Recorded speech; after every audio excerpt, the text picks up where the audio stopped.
I'm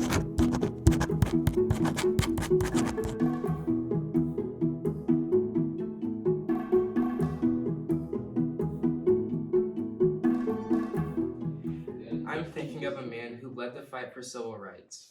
He marched all over the country, gave many speeches, and helped earn civil rights for many African Americans. Do you know who I'm talking about? Martin Luther King Jr. Martin Luther King Jr. was born in 1929 in Atlanta, Georgia. His grandfather was a sharecropper. That's someone who lives on a farm and performs labor for the owner and gets paid very little. His father worked hard and graduated from college.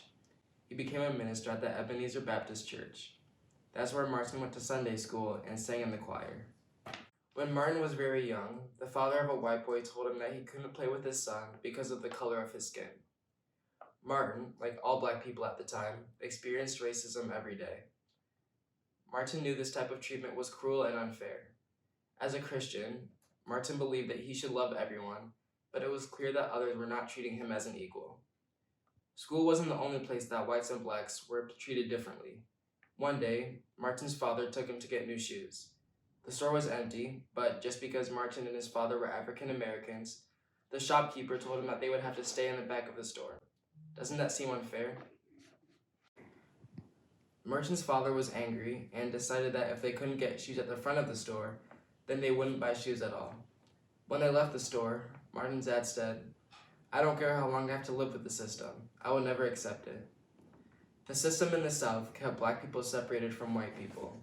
This was called segregation.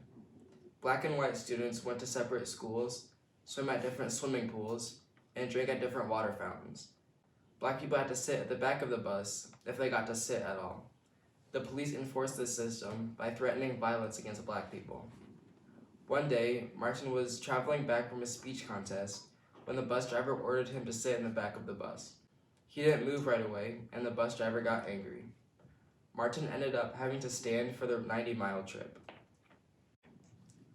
Even with all of the unfair treatment around him, Martin was a good student and graduated high school when he was 15.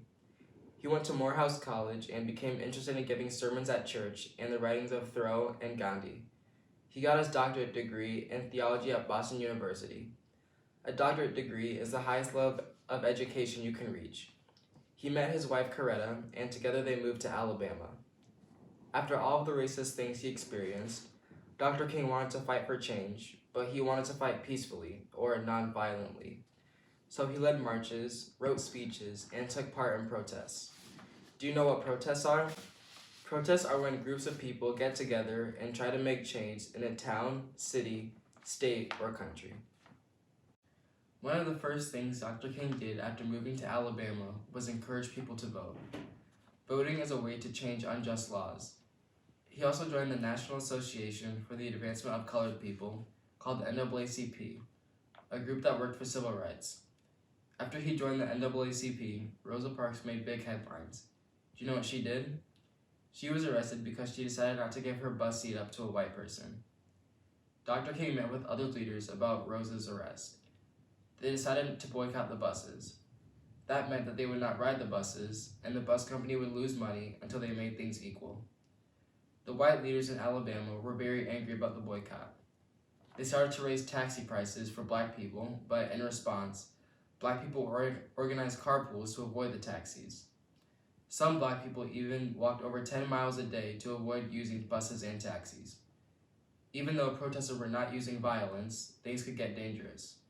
Dr. King was arrested and put into jail once, even though he was doing nothing wrong. Another time, angry white people tried to set Martin's porch on fire. The protesters were very brave though, and kept up the boycott for a whole year. Finally, the bus companies gave in, and everyone was able to sit where they wanted on the bus. This was Dr. King's first big win. After this, Dr. King really focused on protesting for civil rights. He spoke in Washington, D.C., and asked for the Civil Rights Act to be passed. This would make sure that all people in the United States had equal rights under the law. After that, he even went to India to learn more about one of his heroes, Gandhi. Gandhi believed in nonviolent protest and inspired Martin. In 1961, many waiting rooms, bathrooms, restaurants, train and bus stations were still segregated. The Freedom Riders were brave men and women who would ride buses and peacefully protest to end segregation. Some were arrested, and others were threatened or harmed. The police used powerful hoses to hurt the protesters and made their police dogs attack them. Many Freedom Riders were young people. Young people can really make a change. One time, Dr. King organized a large protest with young people in Birmingham, Alabama. Bill Connor, the police commissioner in Birmingham, released police dogs and sprayed powerful water to harm and stop the protesters. Bill Connor's actions were caught on camera, and many Americans saw the reality of the way the police officers treated the black people. In 1963, Dr. Martin Luther King Jr. led a march with over 250,000 people to Washington, D.C. During this march, Martin gave a speech you may have heard of. Do you know what it was called? The I Have a Dream speech. The speech was all about imagining a world where people's character and actions mattered more than the color of their skin or their background. This speech became very famous. Many people were talking about civil rights. Dr. King kept fighting for civil rights for black people and for peace.